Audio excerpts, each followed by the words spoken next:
ঠিক 1 ঘন্টার বিরতি নেওয়ার পরে আমরা আবার 10 মিনিট স্কুলে তোমাদের সবাইকে স্বাগতম। আমরা শেষ করেছিলাম কমপ্লিটিং স্টোরিটা দেখিয়ে, আমরা এখান থেকে আবার শুরু করছি। এই কমপ্লিটিং স্টোরিতে আমার এখানে কিছু কমপ্লিটিং স্টোরির হেডলাইন তোমরা দেখতে পাচ্ছ। তোমরা সবাই জানো যে কমপ্লিটিং স্টোরিতে হচ্ছে প্রথমে 3টা কিংবা 4টা সেন্টেন্স দেয়া থাকে এবং এই সেন্টেন্সটা তোমাদেরকে কমপ্লিট করতে হয়, এই স্টোরিটা কমপ্লিট করতে হয়। এবং এখানে আমরা দেখতে পাচ্ছি যে আমাদের এই যে জাস্ট যে টেস্ট পরীক্ষাগুলো হয়ে গিয়েছে, এই টেস্ট পরীক্ষাগুলোর বেসিসে কোন কমপ্লিটিং স্টোরিটা কতবার এসেছে তার একটি লিস্ট আমি এখানে দিয়েছি। এখানে 10টা তোমরা দেখতে পাচ্ছ। এই 10টার মধ্যে দেখো যে প্রথমটা আছে who is to bell the cat, an honest woodcutter, nobody believes a liar, money can not bring happiness, slow and steady wins the race. সবগুলো গল্পই তোমাদের আসলে জানা এগুলো। Dress does not make a man perfect, Sheikh সাদির গল্পটি। An ant and a dove, তোমরা সবাই জানো ইসপের গল্প। The scholar and the boatman, king Midas and his golden touch, বাইজিজ ডেভোশন টু হিজ মাদার। তো এগুলো কিন্তু সব টাইটেল। এই টাইটেলগুলো কিন্তু কখনোই তোমাদেরকে দেয়া থাকে না, এই টাইটেল কিন্তু তোমাদের নিজেদেরকে লিখতে হয়, কারণ কমপ্লিটিং স্টোরির কিন্তু একটা মূল অংশ কিন্তু হচ্ছে তোমাদেরকে টাইটেল লিখতে হবে। টাইটেলটা লেখার পরে যেখান থেকে কোয়েশ্চেনে যেখান থেকে তোমাদেরকে হচ্ছে 4টা কিংবা 5টা সেন্টেন্স দেওয়া থাকে, সেই সেন্টেন্সটা তোলার পরে তারপরে তোমরা হচ্ছে বাকি জিনিসটা হচ্ছে তোমাদেরকে এটা শেষ করে দিতে হয়। তো আমরা একটু নমুনা দেখি যে কমপ্লিটিং স্টোরি আসলে তোমরা কিভাবে লেখো। আমরা এখানে নমুনা দেখতে পাচ্ছি, দেখো তোমরা এখানে এখানে কমপ্লিটিং স্টোরির একটি টাইটেল দিয়েছে, যেমন honesty is the best policy, well and good, এটা দিতেই হবে এটা কোয়েশ্চেন নাম্বার লেখার পরে এটা দিতে হবে।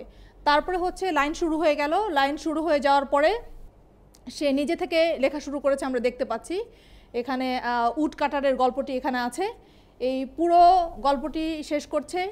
কমপ্লিটিং স্টোরি লেখার সময় তোমরা একটা জিনিস খেয়াল করবে যে কমপ্লিটিং স্টোরি এটি 3rd পারসন সিঙ্গুলার নাম্বারে লিখলে এটি হচ্ছে আসলে ভালো হবে। আমরা অনেক সময় ডায়ালগ এত বেশি দিয়ে ফেলি যে এটাকে অনেক সময় ডায়ালগ রাইটিং মনে হয়। ডায়ালগ প্রয়োজন পড়লে প্রয়োজন মতো আমরা দিব, কিন্তু ডায়ালগ এমন বেশি করে দিব না যাতে এটাকে ডায়ালগ রাইটিং না মনে হয়।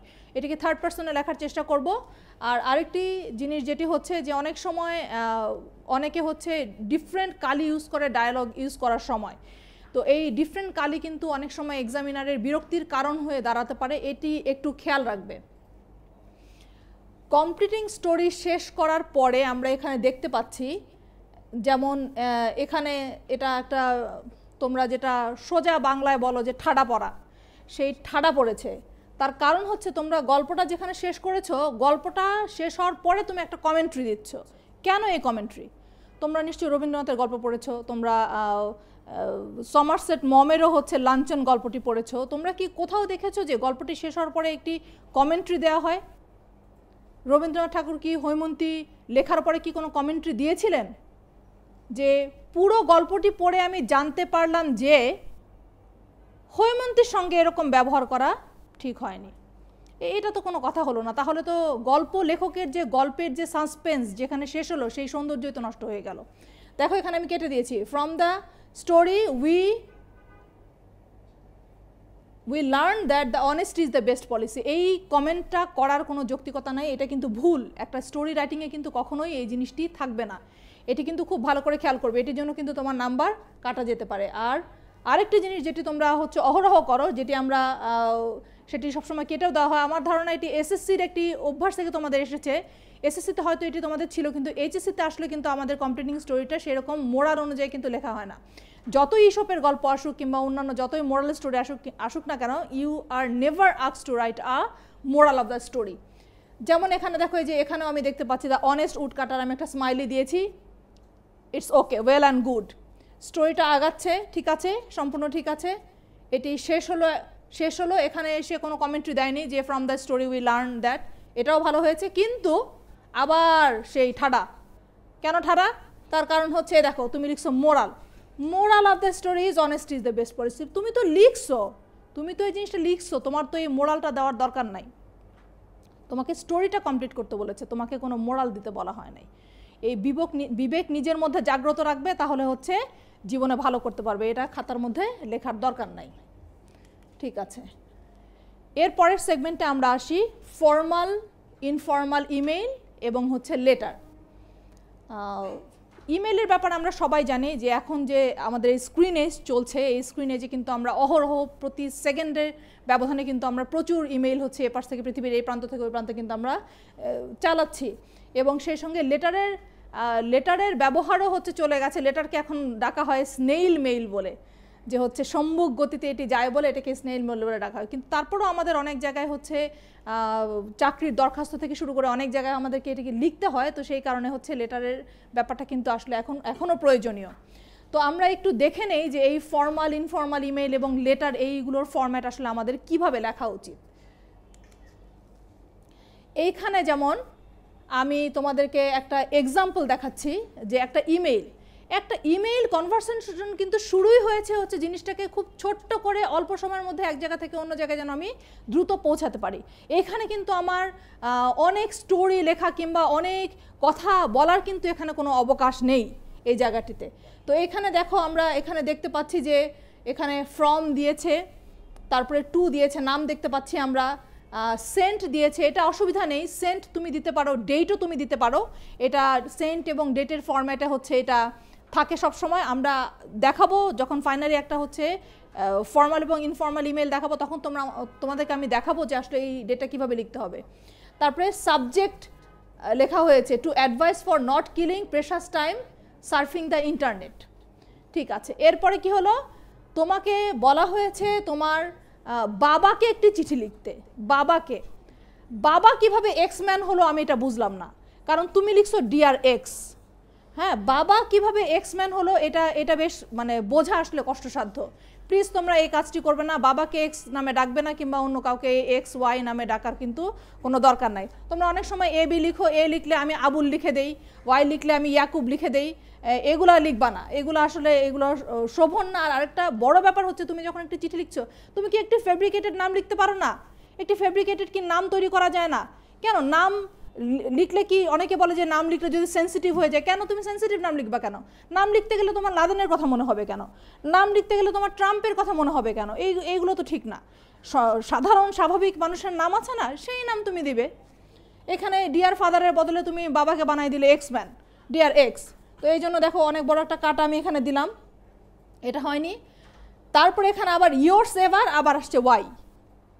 কেন? তোমার কোনো পরিচয় নাই, তুমি না হয় নিজের নাম না দিলা, তুমি তুমি একটু ফেব্রিকেট করে হচ্ছে কল্পনাপ্রসূত নাম তুমি দিতে পারবে না, সেই নামটি হচ্ছে তুমি এখানে দিবে, তোমার নিজের নাম ব্যবহার করার কোনো দরকার নেই। আরেকটি ব্যাপার হচ্ছে, তুমি দেখো যে তুমি একটা লং ইমেল লিখেছো, এই আসলে ইমেলটা কিন্তু এত লং হবে না। যেটা আমি সামারির ব্যাপারে তোমাদেরকে আমি বলেছি যে the bigger will be the summary, the smaller will be the number. তো সেই ক্ষেত্রে এখানেও আমরা একটু খেয়াল করব যে আমরা কিন্তু এই ইমেলটাকে কখনোই কিন্তু এই এত বড় আকারে কিন্তু আমরা করব না, ইমেলটাকে আমরা একটু ছোট রাখবো। এখন তোমরা হয়তো বলতে পারো যে হচ্ছে ম্যাম তাহলে ইমেলটার আয়তন তাহলে কি হবে? এটা অ্যাট বেস্ট এটা 60 to 70 ইভেন 80 ওয়ার্ডস পর্যন্ত তুমি লিখতে পারো, নো প্রবলেম, কিন্তু এর বেশি বড় লেখা কিন্তু ঠিক হবে না। আর ওই যে নামের ব্যাপারে একটু সাবধান থাকবে, নামের ব্যাপারে তুমি যে কোনো ফেব্রিকেটেড নাম তুমি দিতে পারো, কল্পনাপ্রসূত নাম দিতে পারো, এখানে প্লিজ এক্স এবং ওয়াই লিখবে না, এটি কিন্তু ঠিক নয়। আচ্ছা, আমি আবার এখানে দেখাচ্ছি, এখানে তোমরা বড় একটা রেড সাইন দেখতে পাচ্ছ। কেন রেড সাইন দেখতে পাচ্ছ? তোমার ইমেল বাবাকে এক্সম্যান বানালা সেটা আমি বুঝলাম, কিন্তু এখানে ইমেলের ব্যাপারেও তোমাদের কি সমস্যা? ইমেলের ব্যাপারেও এখানে নাম লিখে নেয় a ডট ডট তারপরে @yahoo.com। কেন এখানে a ডট ডট কেন? এখানে একটা কল্পনাপ্রসূত নাম দিতে কি সমস্যা? তারপরে আবার x ডট ডট এই জিনিসগুলো করবে না, এগুলো কিন্তু ঠিক নয়। এগুলো কিন্তু হচ্ছে ফরম্যাট মেনে যে একটা কাজ করা, সেই ফরম্যাট মেনে কিন্তু কাজ করা তোমার হলো না। সবসময় মনে রাখবে যে খাতায় যে নাম ব্যবহার করতে মানা করা হয়, এটি তোমার নিজের নাম, তোমার নিজের ফোন নাম্বার তুমি দিবে না। তোমাকে কেউ বলেনি এখানে তোমার নিজের ফোন নাম্বার দিতে, তুমি সেই কাজগুলো তুমি করবে না, কিন্তু যেটা নিয়ম সেই নিয়ম মেনে কিন্তু তোমাকে এখানে কাজ করতে হবে। এখানে লেখা হয়েছে reply back to father's mail. আমাদের অনেক সময় ইমেইলে থাকে যে রিপ্লাই করতে হয়, কিন্তু রিপ্লাইটা আমরা যখন ইমেইলে করি, রিপ্লাইটা আমরা কিভাবে করব? তোমরা যে ইমেইল লিখো একদিন দেখো যে রিপ্লাইটা আসলে কিভাবে করা যায়। রিপ্লাই করলে সব সময় সাবজেক্টের পরে একটা রি আসে, রি, তারপরে বাবা যে সাবজেক্টটা দিয়েছিল ওই সাবজেক্টটাই কিন্তু থাকে। তো জিনিসটা কিন্তু আমরা যখন একটা ইমেইলের রিপ্লাই লিখবো অবশ্যই ওই রিপ্লাইটা কিন্তু আমাদেরকে ওই রকম করে কিন্তু আমাদেরকে দিতে হবে। এইটার যেমন এইটার আয়তনটা যেমন কিংবা এইটার যে হচ্ছে কতখানি লেখা উচিত এটা যেমন এটা আবার ঠিক আছে। তো এখান থেকে আমরা একটু বুঝতে পারি, কিন্তু আমরা আসলে XYZ কিংবা ABCD প্লিজ এগুলো আমরা লিখবো না। এইখানে আমি একটা ফরম্যাট তোমাদেরকে আমি দেখাচ্ছি যে হচ্ছে এই একটা ইমেইল যখন আমরা লিখি, এই ইমেইলটা প্রথমে আমাদের ফ্রম থাকে, টু থাকে, ডেট থাকে। ফ্রমের মধ্যে তুমি লিখো আসিফ কিংবা অন্য কোনো নাম gmail.com, টু ayman@gmail.com। ডেটটা আমরা কিভাবে লিখবো? ডেট লেখার কিন্তু একটা স্পেসিফিক ধরন আছে ইমেইলে। যেমন ওরা প্রথমে দিনটা দেয় ফ্রাইডে, দেন মাস দেয় October 12, দেন ইয়ার 2018 অ্যাট, এটা তুমি 7 PM দিলে নাকি 8 PM দিলে এই জিনিসটি কিন্তু পুরোটা থাকে। সাবজেক্ট দিয়েছি কি about the preparation of HSC examination. তারপরে দেখো যে ইমেইলের আয়তনটা কতটুকু, ইমেইলটা কি ফরম্যাটে লেখা হয়েছে, কতটুকু লেখা হয়েছে। এখানেও 60 to 70 ওয়ার্ডসের বেশি নেই। এবং এই স্যালুটেশনের পরে the body of the email, তারপরে নিচে convey my regards to your parents, তারপরে ইয়োর লাভিং ফ্রেন্ড আসিফ। যেহেতু এটা একটা ইনফর্মাল ইমেইল, এই ইনফর্মাল ইমেইলে সমস্ত কিছুই কিন্তু এখানে মেনটেন করা হয়েছে। তো ইমেইল লেখার সময় কারো হাতের লেখা বড়, কারো হাতের লেখা ছোট। যদি এক পাতায় ইমেইলটা তোমার হয়ে যায় ইটস ওকে, তুমি যে কোনো পাতায় লিখতে পারো। কিন্তু যদি এমন হয় যে 2 পাতায় চলে যাচ্ছে তোমার ইমেইলটা, কিন্তু তুমি এই 70 to 80 ওয়ার্ডসের মধ্যে তুমি রাখবে, তাহলে সেই ক্ষেত্রে অবশ্যই পাশাপাশি 2টো পাতা, যেটা আমরা অ্যাপ্লিকেশনের জন্য সবসময় নিয়ে থাকি, এই ধরনের পাতাগুলো তুমি নেবে। এই ধরনের পাতাগুলো তুমি যদি নাও তাহলে ইমেইলটা দেখতে অনেক সুন্দর লাগবে। ঠিক আছে, এই গেল আমাদের হচ্ছে ইনফর্মাল একটা ইমেইল। আচ্ছা, এরপরে আমরা দেখি ওই ইমেইলটারই যদি আমি রিপ্লাই দেই, তাহলে রিপ্লাই টু দ্য ইমেইলটা কী হবে? দেখো সাবজেক্টের পরে দেখো আমি লাল কালি দিয়ে আমি ইন্ডিকেট করে দিয়েছি, এখানে একটা হবে, শুধু এইটুকু চেঞ্জ হবে, এই ওপরের থেকে শুধু এইটুকু চেঞ্জ হবে, ফ্রম টুটা চেঞ্জ হয়ে যাবে, আর এই বাকি জিনিস যেগুলো আছে এই জিনিসগুলো কিন্তু তখন সেভাবে হবে। একটা রিপ্লাই হলে শুধু আসবে, আর যদি রিপ্লাই না হয় তাহলে সেই ক্ষেত্রে আমরা হচ্ছে কোনো এখানে দেখতে পাবো না।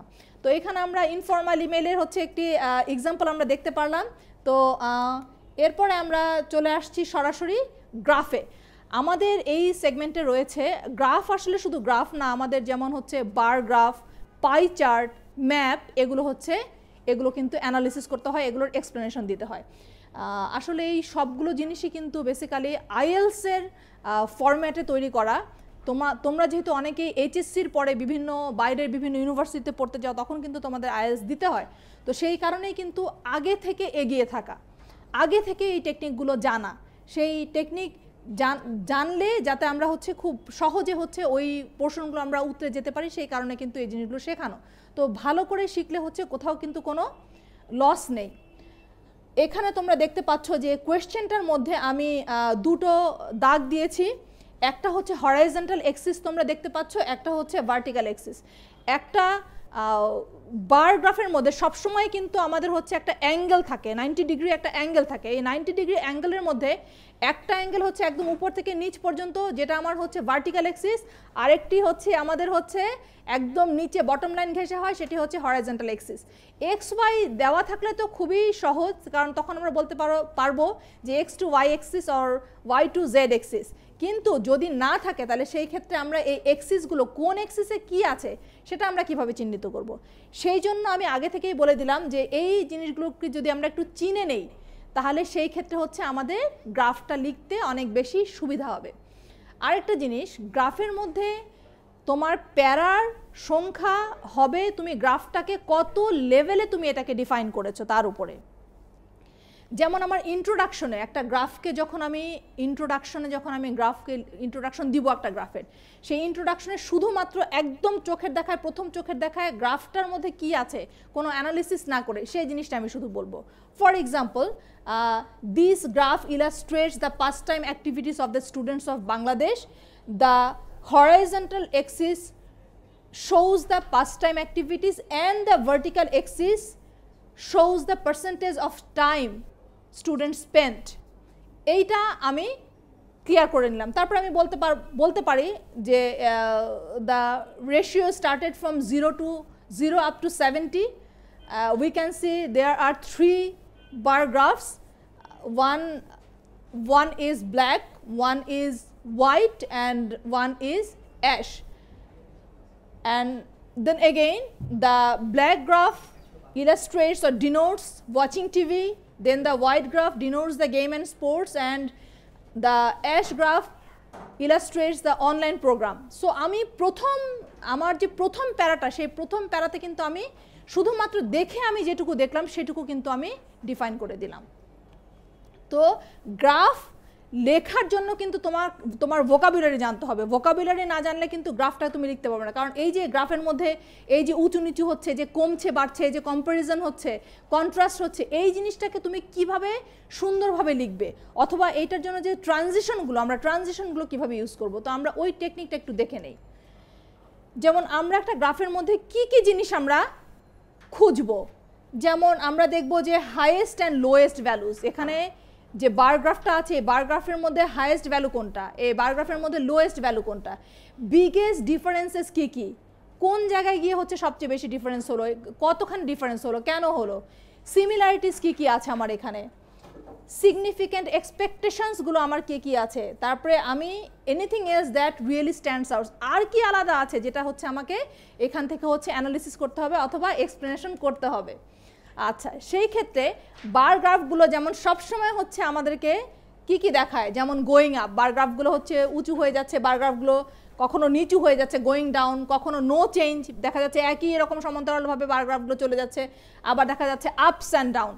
তো এই জায়গাগুলোতে আমাদের কিন্তু ডেফিনেটলি আলাদা আলাদা ভোকাবুলারি ইউজ করতে হবে, এবং এই ভোকাবুলারির উপরে কিন্তু তোমার হচ্ছে গ্রাফের সৌন্দর্য এবং ল্যাঙ্গুয়েজ কিন্তু ডিপেন্ড করছে। যেমন যখন আমরা গোয়িং আপ বার গ্রাফে নির্দেশনা দিব, তখন আমরা কি লিখবো, তখন আমরা ভার্বগুলো যেগুলো ইউজ করতে পারি, rose, increased, went up, grew. যখন গ্রাফ একদম নিচের দিকে চলে গেল, তখন আমরা বলতে পারি decreased, fell, dropped, declined. Then again কোনো চেঞ্জ নাই, একদম সমতলভাবে লাইন বয়ে চলছে, তখন আমরা বলতে পারি stayed the same, remained constant, levelled off, stabilised. So তোমার এই ভোকাবুলারিগুলো তুমি কিভাবে গ্রাফে ব্যবহার করছো এটাতে কিন্তু বোঝা যায় যে তুমি গ্রাফটাকে কত সুন্দরভাবে ডিফাইন করতে পারো। আপস অ্যান্ড ডাউন যদি হয় তাহলে আমি ফ্ল্যাকচুয়েটেড বলতে পারি, আমি জিগজ্যাগড বলতে পারি, ফ্লুটার্ড বলতে পারি, আনডুলেটেড বলতে পারি। তো এই ভোকাবুলারিগুলো কিন্তু আমি যখন গ্রাফটাকে ডিফাইন করব, এক্সপ্লেন করব, আমার কিন্তু আসলে দরকার পড়বে। আরও আছে, যেমন দেখো স্মল চেঞ্জেস, যদি ছোট চেঞ্জ হয়, যে একটা গ্রাফের চেয়ে অন্য গ্রাফের চেঞ্জটা খুব বেশি না, অল্প চেঞ্জ, তখন আমরা অ্যাডজেক্টিভ অ্যাডভার্ব ব্যবহার করব কিভাবে, আমরা জেন্টলি ইউজ করতে পারি, গ্র্যাজুয়ালি, স্লাইটলি, দেন স্টেডিলি, এই শব্দগুলো আমরা ব্যবহার করতে পারি। আর যদি এমন হয় যে অনেক বড় চেঞ্জ দেখা যাচ্ছে, একটা গ্রাফ অনেক ছোট আর একটা গ্রাফ অনেক বড়, সেই ক্ষেত্রে আমরা কী করব, সেই ক্ষেত্রে আমরা বলবো সাডেনলি, শার্পলি, ড্রামেটিক্যালি, স্টিপলি, এ লট, স্ট্যাগারিংলি, এই রকম শব্দ কিন্তু আমরা ব্যবহার করতে পারি। লো পয়েন্টস, একদম দেখা যাচ্ছে যে হচ্ছে একদম গ্রাফটা একদম লো হয়ে আছে, আমরা ইউজ করতে পারি বটমড আউট, রিজড লো। সুতরাং একটা গ্রাফ লিখতে গেলে কিন্তু তোমাকে অনেক জিনিস জানতে হবে। গ্রাফটা কিভাবে, এটা ঊর্ধ্বমুখী নাকি নিম্নগামী, এটির জন্য কিন্তু ভোকাবুলারি কিন্তু ডিফারেন্ট। তো তুমি যত সুন্দরভাবে ভোকাবুলারিটাকে তুমি ইউজ করবে তত সুন্দর কিন্তু তোমার এক্সপ্লেনেশনটা হবে, এবং সেই হিসেবে কিন্তু তোমার নাম্বারটাও থাকবে। আরেকটা জিনিস যেটা জানার আছে, যে সেটি হচ্ছে এখানে কিন্তু বলা আছে যে মিনিমাম তোমাকে 80 ওয়ার্ডস লিখতে হবে, মিনিমামটা দেয়া আছে, ম্যাক্সিমামটা দেয়া নেই। তো 80 ওয়ার্ডস তো তুমি লিখবেই, দ্যাট মিনস তোমাকে 10 সেন্টেন্স তোমাকে লিখতেই হবে। তবে এটি কিন্তু তুমি প্যারা করে লিখবে। যেমন প্রথম যেটা আমি বলেছি যে দেখেই যেটা দেখা যায় সেই জিনিসটা হচ্ছে তোমাকে লিখতে হবে, তারপরে তুমি সেটাকে হচ্ছে অ্যানালিসিস করবে। এইখানে দেখো আমি একজনের এক্সামের খাতা আমি নিয়ে এসেছি, এখানে আমরা খুব সুন্দর দেখো, আমি প্যারাগুলো খুব সুন্দর দেখা যাচ্ছে, আলাদা আলাদা প্যারা দেখা যাচ্ছে। এখানে শুধুমাত্র দুটা পয়েন্ট মিসিং, যেমন সে বলেনি যে হচ্ছে ভার্টিক্যাল এক্সিসে কি আছে এবং হরাইজন্টাল এক্সিসে কি আছে। এটা যদি বলতো লেখাটা কিন্তু আরও সুন্দর হতো, যে হরাইজন্টাল এক্সিস এইটা রিপ্রেজেন্ট করছে এবং ভার্টিক্যাল এক্সিস তোমার এইটা রিপ্রেজেন্ট করছে, তাহলে হচ্ছে জিনিসটার ডেফিনেশনটা কিংবা অ্যানালিসিসটা অনেক সুন্দর হতো। এখানে যেমন কম্প্যারিজন দিয়েছে, তারপরে এখানে হচ্ছে বিগেস্ট ডিফারেন্স যেগুলো আছে সেই জিনিসগুলো কিন্তু ও পয়েন্ট আউট করেছে। তারপরে এগেইন আমরা দেখতে পাচ্ছি যে হচ্ছে এই যে ট্রানজিশনগুলো, যে একই রকম যখন হচ্ছে একটা বছর থেকে আরেকটা বছরে যখন যাচ্ছে তখন কি ধরনের জিনিস হচ্ছে সেই জিনিসগুলো কিন্তু সে এই ট্রানজিশন মার্কারের মাধ্যমে কিন্তু সে ব্যবহার করছে। তারপরে লাস্ট আমরা দেখি যে এখানে ওর একটা কনক্লুশন দিয়েছে, কনক্লুশনটাও কিন্তু ভালোই দিয়েছে, যেমন বলেছে যে so within the years the time spend by the students behind watching TV and online program has increased whereas time spent behind games and sports decreased. So এটি কিন্তু খুব সুন্দর একটা তুলনামূলক আলোচনার মাধ্যমে কিন্তু তোমার গ্রাফটা শেষ হলো। আচ্ছা, আরেকটা গ্রাফ দেখি আমি। এই গ্রাফটা দেখো কোনো রকমের প্যারা না করে একদম শুরু থেকে শেষ পর্যন্ত একইভাবে লিখে দিয়েছে। তো আমি এখানে রেড কিছু মার্ক দিয়েছি, তোমরা দেখতে পাচ্ছ। এই রেড মার্কস মিনস এখানে একটা প্যারা করো। প্রথম ডেফিনেশনটা শেষ হয়ে যাওয়ার পরে এখান থেকে প্যারা ইজিলি সে সেভাবেই লিখেছে, খালি প্যারাটি করেনি। প্যারাটি এখান থেকে করলেই কিন্তু এটি খুব সুন্দর একটি এতে দাঁড়িয়ে যায়। তারপর এখানেও হচ্ছে দাগে দেওয়া হয়েছে যে এখানে হচ্ছে মেক প্যারা। এখানে যেটা আমি বললাম যে হচ্ছে vocabulary is very important when you are going to describe a graph. যেমন দেখো এখানে বলা হয়েছে in 2010 the scenario totally flipped দেখো কত সুন্দর একটা ভোকাবুলারি ইউজ করেছে। as the popularity of the games and sports fell strongly to 30%, a staggering rise, ঊর্ধ্বমুখী। ওকে, আমরা কখনো কখনো ঊর্ধ্বমুখী জিনিসটাকে আমরা স্কাই রকেটেড বলি, এই ধরনের ভোকাবুলারি ইউজ করি। তো তুমি ভোকাবুলারি তোমার যত সুন্দর হবে আসলে তোমার গ্রাফটার অ্যানালিসিস কিন্তু অত সুন্দর হবে। তো এখানে আমাদের কিন্তু এই গ্রাফটার মধ্যেও কিন্তু 10 মার্কস আছে, সুতরাং তুমি এটাকে যত সুন্দর করে লিখবে তোমার কিন্তু নাম্বার পাওয়ার স্কোপও তত বেড়ে যাবে। আরেকটা জিনিস হচ্ছে গ্রাফটা কিন্তু কখনো তোমরা আঁকবে না, গ্রাফটা কিন্তু কেউ তোমাদেরকে কখনো আঁকতে বলে না। আমি অনেক সময় খাতার মধ্যে গ্রাফটা দেখতে পাই, আমি জানি না যে তোমাদের কোথা থেকে এত সময় আসে তোমরা এই গ্রাফটা তোমরা কিভাবে আঁকো। গ্রাফটা আঁকার আসলে কোনো দরকার নেই, গ্রাফটা প্লিজ তোমরা আঁকবে না। আচ্ছা, আরেকটা জিনিস সেটা হচ্ছে do not right what is not in the graph. যেটা নাই সেটা তুমি লিখবা না। তুমি দেখতে পাচ্ছ যে এই গ্রাফটাতে আমরা যেটা দেখতে পেয়েছি যে কি লাস্টে হচ্ছে ওয়াচিং টিভির সংখ্যা, স্টুডেন্টদের সংখ্যা বেড়ে গেছে ওয়াচিং টিভি, আর হচ্ছে খেলাধুলার পরিমাণ তাদের কমে গেছে। তো এটা একটা কনসার্ন হতে পারে, তুমি সেটা লিখতে পারো। কিন্তু তুমি যদি এরকম কথাবার্তা লেখো যে ওয়াচিং টিভির যেহেতু চিলড্রেনরা হচ্ছে টিভি ওয়াচ করছে বেশি, সুতরাং দেশে রাতকানা রোগীর সংখ্যা বেড়ে যেতে পারে, প্লিজ ডোন্ট রাইট দিস। হ্যাঁ, এটা কোনো কথা হলো না। কিংবা জাতি হচ্ছে অন্ধত্বের সম্মুখীন হচ্ছে, because that's not in the graph. তো এইরকম মন গড়া কথাবার্তা কিন্তু এটা বলা যাবে না। সো এইভাবে করে কিন্তু যেটা নাই গ্রাফের মধ্যে সেই জিনিসটা তোমরা প্লিজ লিখবে না। সেটার কোনো সেই ধরনের কোনো ইনটিউশন কিংবা সেটা কোনো ফ্যাব্রিকেশন কিংবা কোনো ধরনের কল্পনা কিন্তু তোমরা এখানে দিবে না। তো এই হচ্ছে মোদ্দা কথা গ্রাফের। তার মানে গ্রাফ লিখতে গেলে আমাকে প্রথমে খেয়াল করতে হবে আমার গ্রাফটাকে সামনাসামনি প্রথমে গ্রাফটা কিভাবে দেখা যায়।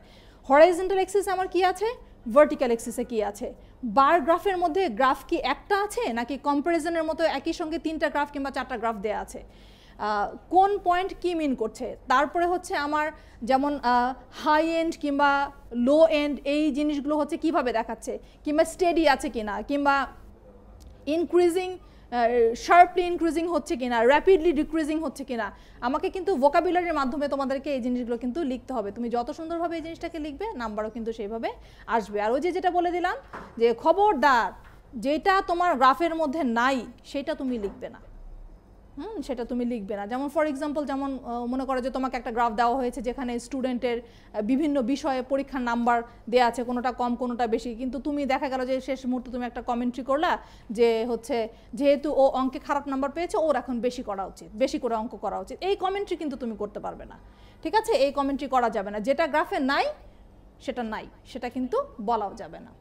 তো এখানে আমাদের গ্রাফ শেষ হলো। যদিও আমাদের শুধু গ্রাফ না, বার গ্রাফ না, বার গ্রাফের সঙ্গে আমাদের যেমন পাই চার্ট আছে, আমাদের ম্যাপ আছে, আমরা পরে কখনো সময় পেলে আমরা সেই জিনিসটা করব। কিন্তু আসলে মোটামুটি নিয়ম কিন্তু একই, এই একই নিয়মের মাধ্যমে কিন্তু জিনিসটা হবে। আচ্ছা, এরপরে আমরা আসি the theme of the poem. The theme of the poem. এখানে দ্য থিম অফ দ্য পোয়েমে দেখো যে এই পর্যন্ত আমরা লাস্ট হচ্ছে যতগুলো পরীক্ষার স্ক্রিপ্ট আমরা দেখেছি অথবা যত জায়গায় মডেল টেস্ট কিংবা টেস্ট পরীক্ষা হচ্ছে সেখান থেকে মোটামুটি আমি একটা গ্রস ফার্স্ট মানে সবচেয়ে বেশি যে 10টা বিভিন্ন পরীক্ষা এসেছে তার একটা লিস্ট আমি তৈরি করেছি। তবে এখানকার মোটামুটি সবগুলোই তোমাদের কিন্তু টেক্সটে আছে। তো এই জন্যই আমি কিন্তু বারবার বলছি যে টেক্সট ইজ দ্য বেসিক। টেক্সটটা কিন্তু তোমাদের জন্য বেসিক। টেক্সট যদি তোমরা ভালো করে না পড়ো তাহলে কিন্তু হচ্ছে পরীক্ষায় ভালো নাম্বার পাওয়া কিন্তু খুবই দুঃসাধ্য হয়ে যাবে। তো এই থিম অফ দ্য পোয়েমের মধ্যে যেমন আমি ক্রোনোলজিক্যালি বলছি, যেমন I will rise and go now, এটা লেক আইল ইন্সফ্রি যেটা সেটার উপরে আছে। তারপরে হোল্ড ফাস্ট টু ড্রিমস এটি আছে। আই সিট অন ওয়ান এই কবিতাটি আছে। এটি একটু ভুল হয়েছে, টাইমি ওল্ড জিপসি ম্যান হবে এখানে আসলে। তারপরে blow blow gentle wind, under the greenwood tree, I died for beauty Emily ডিকিনসনের কবিতা, ফেয়ার ড্যাফোডিলস আছে, because I have seen Jibanananda দাশের কবিতা, অল পিপল ড্রিম। তো এই কবিতাগুলো কিন্তু খুব ফ্রিকোয়েন্টলি কিন্তু এই লাস্টের যে কয়টা এক্সাম হয়েছে, টেস্ট পরীক্ষা হয়েছে কিংবা বিভিন্ন ভালো কলেজে সেখানে কিন্তু আমরা এই জিনিসটা দেখতে পেয়েছি। আমাদের এই যেটি হচ্ছে পোয়েমের মধ্যে আমাদের কিন্তু ওয়ার্ড লিমিটেশন দেওয়া আছে। যেমন আমাদেরকে বলা আছে যে 50 ওয়ার্ডস, অ্যাট বেস্ট 50 ওয়ার্ডস, মানে 50 ওয়ার্ডসের মধ্যে তোমাকে কিন্তু এই থিমটা লিখতে হবে। তো 50 ওয়ার্ডসের মধ্যে যদি তোমাকে থিমটা লিখতে হয় তাহলে এটা বেটার যে তুমি এটাকে ডাবল প্যারাগ্রাফ না করে আসলে একটা সিঙ্গেল প্যারাগ্রাফে লেখাই কিন্তু এটা বেটার। এটা যেন বড় না হয়, ওই সামারির মতোই ব্যাপারটা অনেকখানি হয়ে যাচ্ছে। থিমে যদিও আমাদের নাম্বার 8 দেওয়া আছে, এটা তাহলে সেভাবে শর্ট এবং সেটা হচ্ছে যেন থিমটাই প্রকাশ পায়, মূল ভাব প্রকাশ পায়, সেই জিনিসটাই কিন্তু আমাদেরকে খেয়াল করতে হবে। তো আমরা একটা ছোট্ট একটা এক্সাম্পল দেখি এখানে।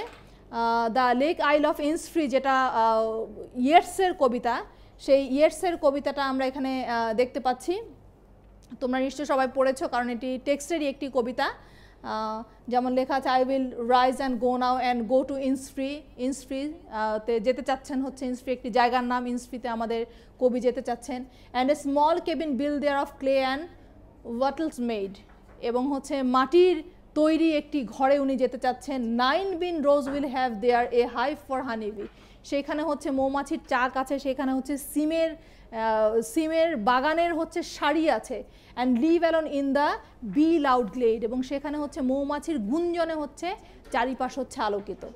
And I shall have some peace there for peace comes dropping slow dropping from the veils of the morning where the cricket sing. সোজা কথা, প্রকৃতির ক্রিকেট সেটা হচ্ছে এক ধরনের ঝিঝি পোকা ডাকছে, সে ঝিঝি পোকার ডাক উনি শুনতে পাচ্ছেন। সেখানে ধীরে সময় বয়ে যাচ্ছে, যেখানে হচ্ছে মাঝ রাত্রে যেখানে হচ্ছে রঙের খেলা দেখা যায় এবং যেখানে হচ্ছে পাখিরা হচ্ছে সারাদিন ধরে যেখানে গান গায়। তারপরে সেখানে দিন এবং রাত, সেখানে পানি যে পড়ছে সেটার সাউন্ড সেখানে আসছে।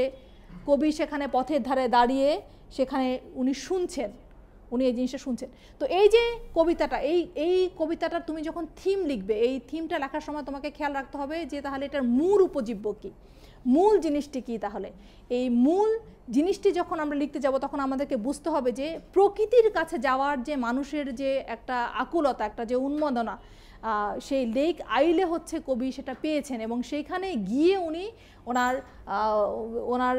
ওনার যে পিস, ওনার যে সোলেস অফ দ্য সোল, ওই জিনিসটা কিন্তু উনি খুঁজে পেতে চাচ্ছেন। তো সেইভাবেই আমাদেরকে কিন্তু থিম লিখতে হবে। এখানে আমি থিমের একটা স্যাম্পল আমি এনেছি মোটামুটি, তোমরা একটু দেখতে পারো।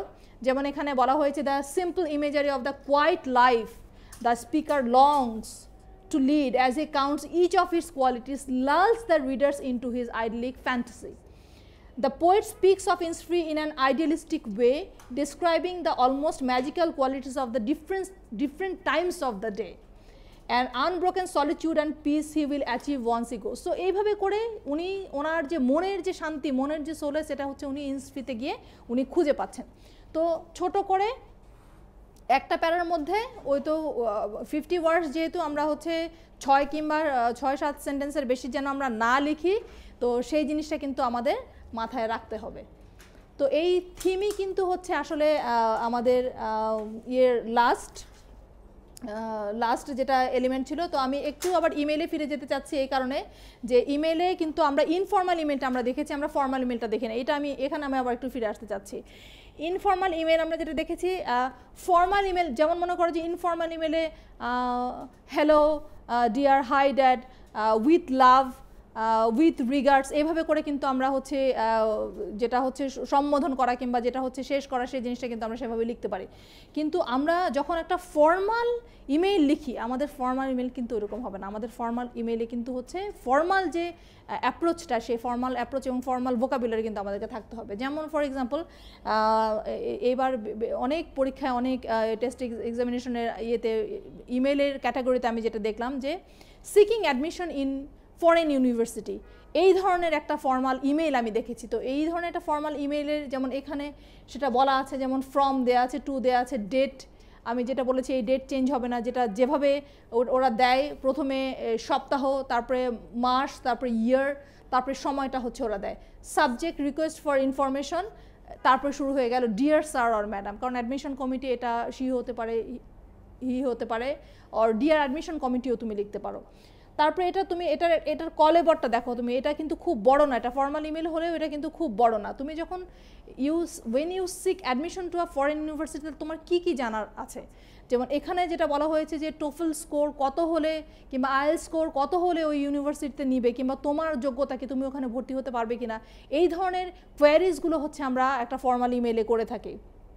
এবং দেখো লাস্টে যেমন আমরা ইনফর্মাল ইমেলের মধ্যে আমরা দিয়েছিলাম convey my regards to your parents, এই কথাটা আমরা লিখেছিলাম। এখানে শেষ হয়েছে thank you very much for your assistance and I look forward to hearing from you, একদম একটা ফর্মাল লাইন। তো এইরকম ফর্মাল লাইন কিন্তু তারপর লেখা আছে সিনসিয়ারলি আজনান। তো এই যে সিনসিয়ারলি, ফেইথফুলি, এই কথা কিন্তু এখানে আসবে। এইখানে কিন্তু আবার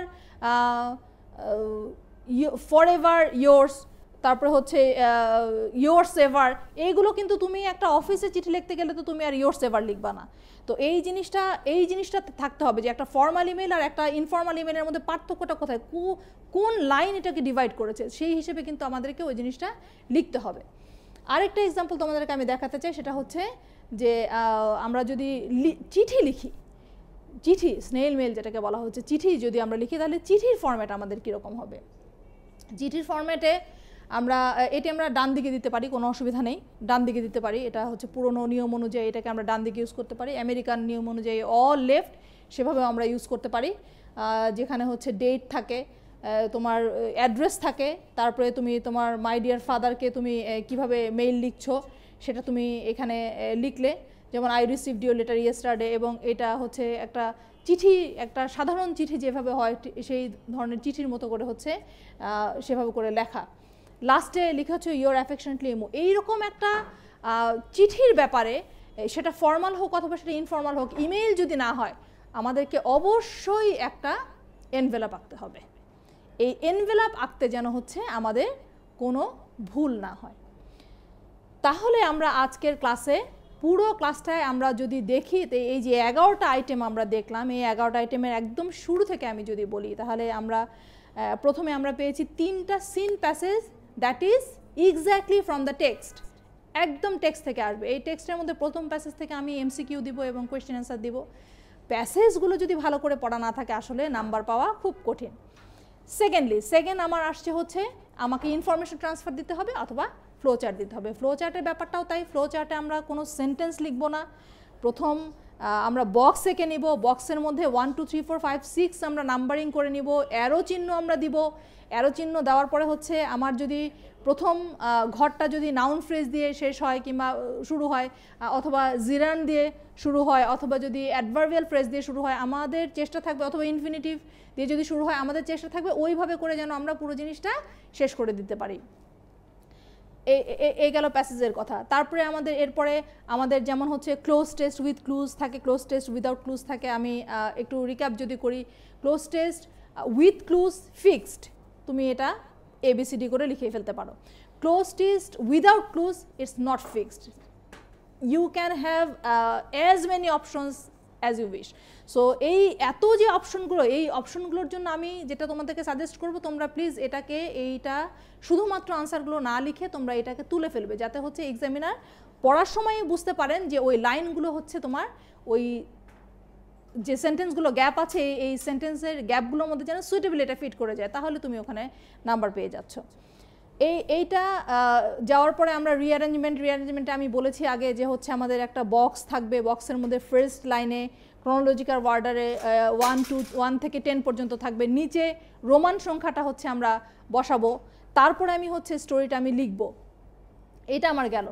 এইটা যাওয়ার পরে একদম আমার যখন রিঅ্যারেঞ্জমেন্ট শেষ হয়ে গেল, আমাদের হচ্ছে 40 মার্কসের আমার কিন্তু রাইটিং পোর্শন শুরু হয়ে গেল। রাইটিং পোর্শনের শুরুতে গাইডেড প্যারাগ্রাফ রাইটিংয়ের ব্যাপারে বললাম যে প্যারাগ্রাফ রাইটিংটা একটু সুন্দর করে, একটু বড় করে, এবং আরও একটা কথা তোমাদেরকে আমি যেটা বলেছি যে টেক্সট বেসড, টেক্সট থেকে কিন্তু তোমার প্যারাগ্রাফ আসছে। সো মানে রিড দ্য টেক্সট প্লিজ।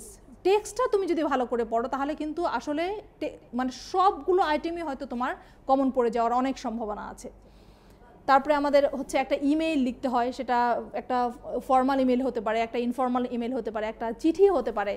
চিঠি লিখলে অবশ্যই আমাদেরকে কি করতে হবে, চিঠি লিখলে অবশ্যই আমাদেরকে একটা এনভেলপ আঁকতে হবে। তারপরে আমাদেরকে হচ্ছে কমপ্লিটিং স্টোরি লিখতে হয়। কমপ্লিটিং স্টোরি তোমাদেরকে আমি একেবারে পরীক্ষার খাতা দেখি আমি বলেছি কমপ্লিটিং স্টোরিতে প্লিজ গিভ টাইটেল দিতে হবে। তারপরে হচ্ছে তুমি কমপ্লিটিং স্টোরি শুরু করলে, কমপ্লিটিং স্টোরি তুমি শেষ করার পরে যেখানে স্টোরি যেখানে শেষ হবে that will be the end. এটার পরে এটাকে কোনো অ্যানালিসিস, এটার পরে এটাকে কোনো কমেন্ট্রি দেওয়ার কিন্তু কোনো দরকার নাই। তো সেই জন্য হচ্ছে কমপ্লিটিং স্টোরি যেখানে শেষ হয়ে যাবে, একটা গল্প যেভাবে শেষ হয়ে যায় গল্পটা ওইভাবে শেষ হয়ে যাবে। এখানে কোনো প্রথম কথা কোনো কমেন্ট্রি দেবে না, নাম্বার 1। নাম্বার 2, এখানে কোনো মোরাল যাবে না। আচ্ছা, তারপরে তুমি যখন চিঠি লিখো, চিঠির মধ্যে XYZ কোনো কলেজের নাম বানিয়ে একটা কলেজের নাম দাও, নিজের নাম বানিয়ে একটা নাম দাও, নিজের নাম ইউজ করো না, কিন্তু ফেব্রিকেটেড একটা নাম দিতে হবে। এখানে কিন্তু মানে XYZ ABCD প্লিজ এগুলো না লিখলে ভালো হয়, এগুলো লিখো না, লিখলে অনেকে কেটে দিতে পারে। তারপরে আমাদের রয়েছে গ্রাফের কথা তোমাদেরকে আমি বলেছি, গ্রাফ আমি দেখিয়েছি যে এটা মিনিমাম 3টা প্যারাগ্রাফে তোমরা যদি করো দ্যাট উইল বি গ্রেট। 3টা প্যারাগ্রাফে তোমরা যদি করো, যে প্রথম প্যারাগ্রাফের মধ্যে আমরা দেখব যে হচ্ছে আমার হরাইজন্টাল লাইনে কি আছে, ভার্টিক্যাল লাইনে কি আছে, আমার বার গ্রাফ কোনটা ইন্ডিকেট করছে, আমার ইনক্রিজিং হলে কোন ভোকাবুলারি যাবে, ডিক্রিজিং হলে কোন ভোকাবুলারি যাবে, কম্প্যারিজনটা কি আছে, হাইয়েস্ট রেঞ্জ কোনটা, লোয়েস্ট রেঞ্জ কোনটা, দেন লাস্টে একটা অ্যানালিসিস। কিন্তু অ্যানালিসিসে আমরা কি লিখবো না, যেটা আমার গ্রাফে নেই সেই জিনিসটা আমি কখনোই লিখতে যাব না। আর শেষে রইল আমার হচ্ছে থিম অফ দ্য পোয়েম। আমরা এ পর্যন্ত যতগুলো দেখেছি বেশিরভাগই কিন্তু টেক্সট বেসড, আমরা টেক্সটে কিন্তু সবগুলো পোয়েম কিন্তু আমরা পেয়ে গেছি। তো এই বারবার আমি যে কথাটা বলার চেষ্টা করছি, বইটা পড়ো। বইটা কিন্তু খুব ছোট চিকন কিন্তু খুব স্ট্যান্ডার্ড, ঠিক আছে? এটি আসলে ওই যে তোমরা যেরকম অ্যান্ড্রয়েড ফোন ইউজ করো ওরকম মোবাইল অ্যাপসের মতো এর ভেতরে বিভিন্ন ফিচার আছে, 15টা লেসন আছে, 15টা ইউনিট আছে, ইউনিটের মধ্যে অনেকগুলো লেসন আছে। এইগুলা সুন্দরভাবে যদি তুমি পড়ো তাহলে এই শুধু ফার্স্ট পেপারে না, সেকেন্ড পেপারেও কিন্তু আসলে তোমার নাম্বার অনেকখানি বেড়ে যাবে। তো বইটা আমাদের পড়তে হবে, আর বইটা কিন্তু অ্যাডমিশন টেস্টের জন্য কিন্তু জরুরি। সেই জন্য বইটা প্রথম থেকে শেষ পর্যন্ত, তোমার যদি এমন হয় যে এখনও পর্যন্ত তুমি পুরো বইটা শেষ করোনি, আমি বলবো যে যেই অংশগুলো তোমার শেষ হয়নি সেই প্যাসেজগুলো একবার হলেও পড়ো। আর এখন যেহেতু টেস্ট পেপার বেরিয়েছে, বাজারে অহরহ পাওয়া যাচ্ছে, তুমি বাজারে গিয়ে এই যে কোনো একটা টেস্ট পেপার কিনে নিয়ে এসে বাসায় বসে কিন্তু এখন এই টেস্ট পেপারটা কিন্তু তোমাকে সলভ করতে হবে। বিকজ তুমি যত প্র্যাকটিস করবে তোমার কিন্তু এই লেখাগুলো কিন্তু ততখানি আয়ত্তে আসবে। এটি কিন্তু একবার practice makes a man perfect. তুমি একবার করলেই কিন্তু হচ্ছে সমস্ত কিছু ঠিক হয়ে যাবে না, কিংবা একবার পড়লেই কিন্তু আমরা অনেক ভালো করে লিখতে পারবো না। এটার জন্য কিছুটা প্র্যাকটিস, কিছুটা সময় তোমাকে দিতে হবে। কিছুটা সময় না দিলে, ইংরেজিতে ভালো না করলে কিন্তু অ্যাডমিশন টেস্টের অনেক জায়গায় কিন্তু তুমি অনেক সাবজেক্টে চান্স পাবে না। সো তোমাকে কিন্তু এখানে ভালোভাবে পড়াশোনা করতে হবে। তো আশা করছি যে আজকের ক্লাসটা ফলপ্রসূ হয়েছে তোমাদের, এবং আমরা সবাই হচ্ছে A+ পাওয়ার আশা করছি। সেই রকম একটা A+ নিয়ে আমরা কিন্তু সেই রকম একটা রেজাল্ট হচ্ছে আমরা দেখাতে পারবো। তো তোমাদের সবাইকে ধন্যবাদ এতক্ষণ সঙ্গে থাকার জন্য, এবং তোমাদের যদি আরও কিছু জানার থাকে তাহলে আমাদের পরেও একটা ক্লাস আছে, কমেন্ট বক্সে তোমরা সেটি লিখতে পারো। আমরা চাইবো এবং আমরা চেষ্টা করব যে তোমাদের যদি কোনো ধরনের এক্সপেকটেশন থাকে তাহলে সেই এক্সপেকটেশন অনুযায়ী আমরা সেই ক্লাসে যদি আরও অন্য কিছু তোমাদের জানার দরকার হয় সেই জিনিসগুলো যেন তোমাদের কাছে আমরা নিয়ে আসতে পারি। তো অল দ্য বেস্ট, এবং আমরা আশা করছি সবাই আমরা A+ পাবো।